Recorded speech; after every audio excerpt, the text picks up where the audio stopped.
All right. Hello, you beautiful, wonderful, amazing, spectacular tea people. As you can see behind me, the typhoon has left us. The typhoon has left us. And I think there is definitely some damage down in Taidong.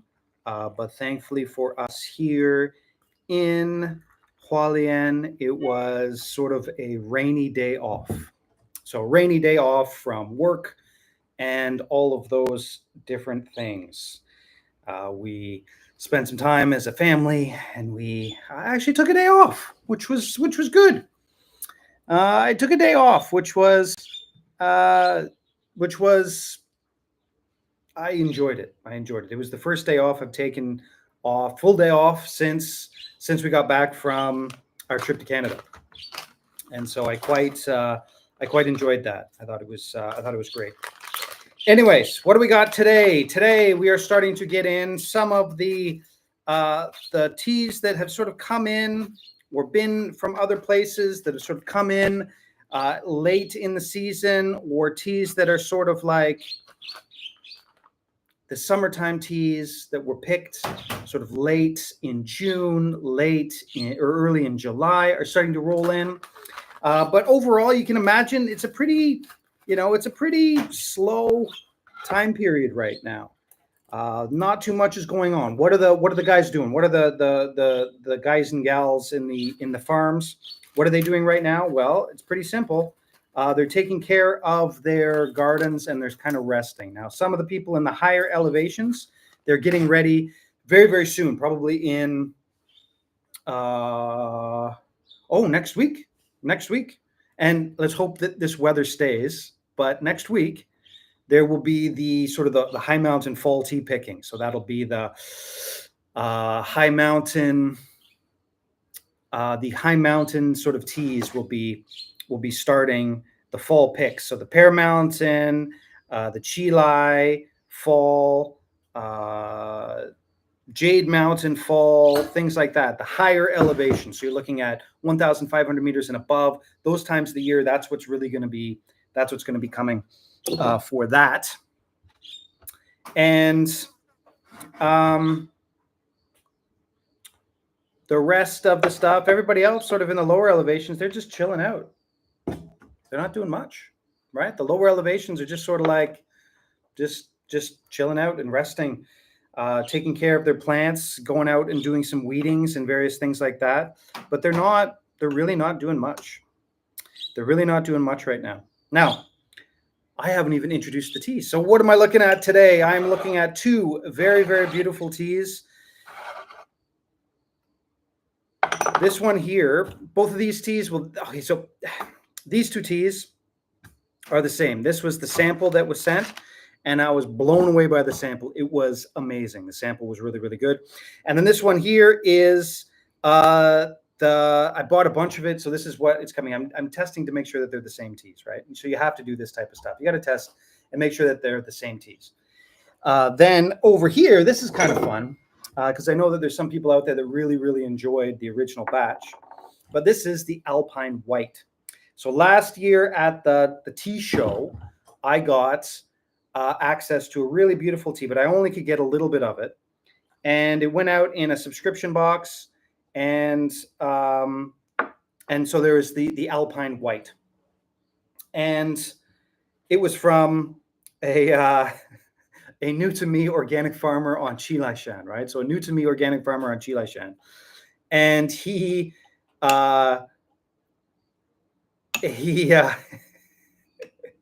all over the place. He's a funny guy. Anyways, he got in touch with me just before I left for my trip to Canada. Just before. I hope you're great. It looks great after the storm. Yes, yeah. Well, as you can see behind me there, everything's happy. All the plants are happy now. Because here we just got a bunch of rain and not even all that much wind. And so, these teas. The Alpine White was just an amazing tea. And he got in touch with me and said, "I just picked white tea. Let me send it to you." And I'm like, "I'm getting on a plane, man." And then when I got back, I got in touch with him. I said, hook me up. Let's get a sample. And I just bought all of it that I could because it was It was cheaper than what it was before. This is the original Alpine White. So you can see here I had a bag of it left. This is the original Alpine White from last year. And then this over here is, well, this is just a random bag. Anyways, this is the tea that I bought. And I bought 14 gene, so like 7 and a bit kilograms, almost 8 kilograms of this tea. And you should have seen like the guy delivering it. It's just like these huge bags. Like, well, what did I get myself into? Like this is like 10 grams of tea. So you can see 100 grams is like huge. Anyways, it's going to be such a pain in the bum to pack it up and then to ship it out. It costs more money to ship because it's volume. And anyways, why would I ever bring a white tea into the shop? Well, because it tastes really, really good, or at least the sample did. And this is the one from before. So this is going to be interesting. So this is last year's spring white tea, and this is this year's spring white tea. Anyways, what's the point? I bought all that I could, right? So I got it in, and I just said, give it to me, all of it, and he had that much left. And so I just bought all of it from him. This is also from him. And this was, he calls it a Mixiang, like a honey fragrance black tea. But this is, I'm just going to double check here and just make sure it's okay. And again, this is all certified organic stuff, right? He's an organic farmer. So this is, I don't know whether he's certified anymore. Anyways, the certified thing is, it goes all over the place. It's just annoying. Anyways, it's organic farming. They've done the tests on it, and it's ND, right? But sometimes they certify, sometimes they don't, because it costs a lot of money to certify.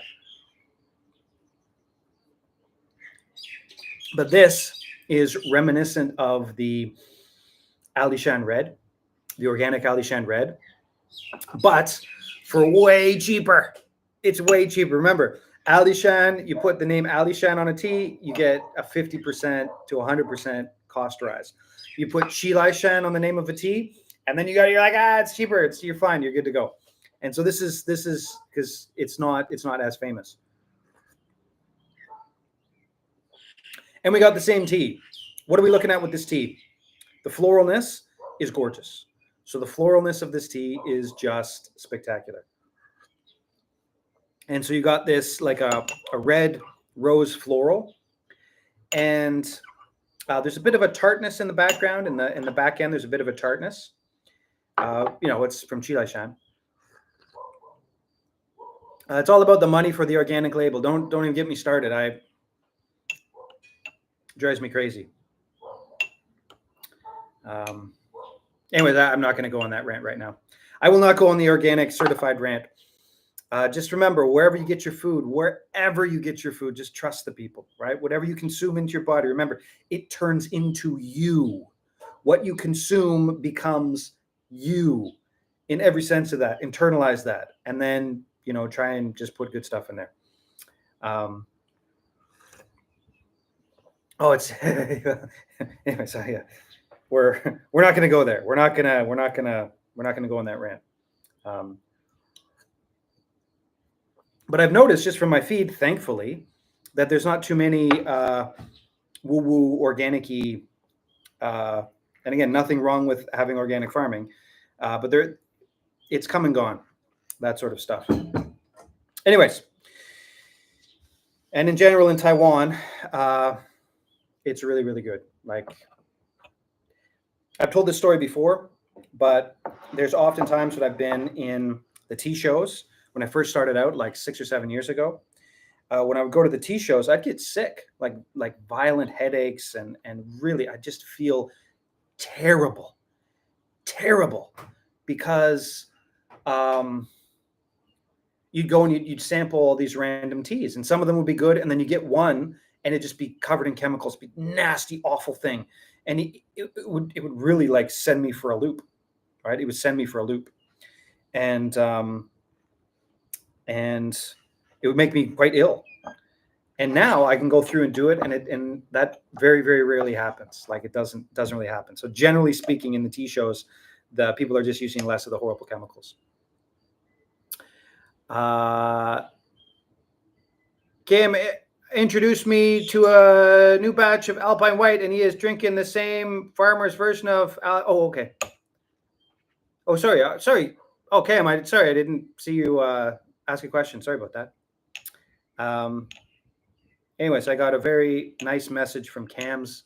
I think it was Cam's mom. It was very nice. She wrote a very nice email to me. So you have a very nice mom, and I'm glad she enjoys the teas as well. Anyways, let's get into the star of the show. What I'm going to do with this tea is it'll be the next release, and we'll talk about tariffs and all that stuff in a minute. But I'd like to enjoy my tea first. But we'll get into. I'll release this the next go round, and it's like a cheaper version of the. It's a much cheaper version of the Alishan Red Oolong. So if you think about the Alishan Red Oolong, the big, wide, beautiful mouth feel, like it's just, especially for the Western palate, the general Western palate, people love it, and people are going to love this tea. Love this tea. It's so good. Anyways, let's get into the Alpine Whites. The story behind this, again, the same farmer, same guy. Met him at the tea show, and he was just all over the place. You should have seen his booth. It was just like piles of tea everywhere. He was like, he obviously didn't spend a lot of time at tea shows or in big city places. Like he was, I was thinking about doing a post of it, right? So I'm sending him money. So every time I send money to farmers, there's no middleman. I am the middleman, right? And I say that with pride because there's nobody else, right? So when I buy the teas, I'm sending money directly into the hands of farmers, right? I'm not buying from a broker or a warehouse or some of those other anyways, whatever. And there's a rule I have that the older and dirtier the bank book picture that I get, the better the tea. And so he sent me this picture of this bank book that it's all broken. There's like stamp stains on it. It's like and I saw this picture and I was just like, this is gonna be some good tea. I like this guy. Anyways, so I sent him the money for this using the numbers on the bank book. Because you do it in Taiwan, you do everything at 7-Eleven. So I can send all the money to all my farmer friends through 7-Eleven. Just go beep beep beep beep beep beep beep beep at a 7-Eleven. Anyways, I met him at the show. And then he sent me all he had left of this tea from the show last year. And then this year he said, I've got this tea again. Do you want it? And he sent me the sample. And again, I bought all of it.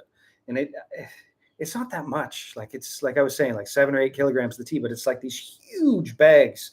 They come up to my waist. Just let's enjoy the tea and not have to worry about me packing it. Here we go. So this is last year's.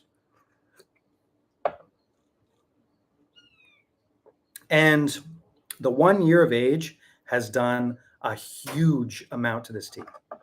A huge amount to this tea. Isn't that fascinating? Now, it looks like, and this is something that I'm going to have to do. Like, this is so important when you're looking at teas, especially in somebody like me who's a sort of a tea seller. You got to know the difference between the different years of teas, and you also have to know how they're going to age. And I'm looking at this tea right now, and right now, this is beautiful. It aged so well. 1 year, same tea, 1 year, it aged so well. The light floral sweetness that you're getting from the Alpine White that was there before. It's beautiful. Absolutely, absolutely beautiful. And I'm also going, if I don't do something with this tea, dry it out a little bit,